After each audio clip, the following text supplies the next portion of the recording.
Mara-pananantsika ny resaka baolina kitra dia hitondra fanazavana amin'ny tiariva ity ny filohan'ny ligin'Analamanga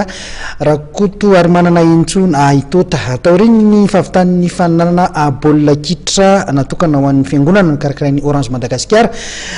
dia sy ny ligin'Analamanga izany dia hikarakara fifaninanana ho an'ireo Oniversite eto an-drenivohitra indray izy ireo manomboka ny 5 May ho avy izao. Marina tokoa zany vitiny ny Orange Kitra Fiangonana ary hiditra indray zany ny Orange Kitra zany ho an'ireo universitaire raha amin'ireo institut privé zany izay misy eto Analamanga anomboka amin'ny 5 May izy io fa izy io dia lalaoan'ny olona amin'ny kianja zany an'olona 7 amin'ny kianja ery amin'ny terrain synthétique an-Nandoara sy ny terrain synthétique any Talatamaty ary ny eo amin'ny kianja mitafin'ny Mahamasina. Ekipa roapolo zay tonga voalohany misoratra anarana no hifaninana amin'ireo universitaire ireo ary mamaipaona ny fandraisana anjara.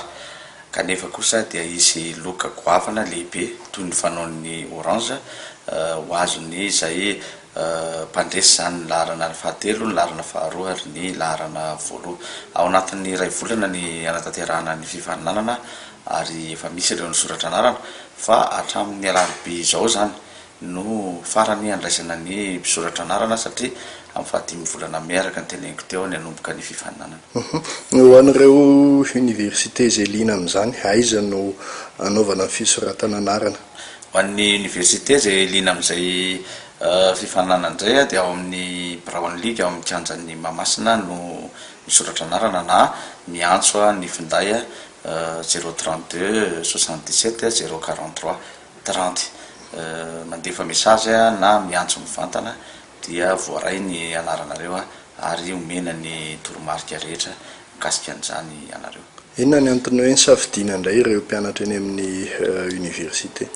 Ny tanjona ray voaloha iarahana amin'ny Orange Madagascar moa dia ny hoe manakaiky vahoaka zay, fa ny faharoa ihany koa amin'ny ligin'Analamanga dia iazahana ny manantona avy any fotony ireo petit baolina kitra ary mikaroka an'izany zay miketrika an'izany ary mikaroka an'izany ny alavany amin'ny fokotany nanao tamin'ny lycée nanao amin'ny fiangonana nanao indray zao ty amin'ny université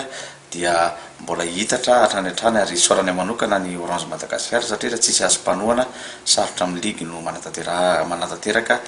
fifaninanana tahaka an'ireny.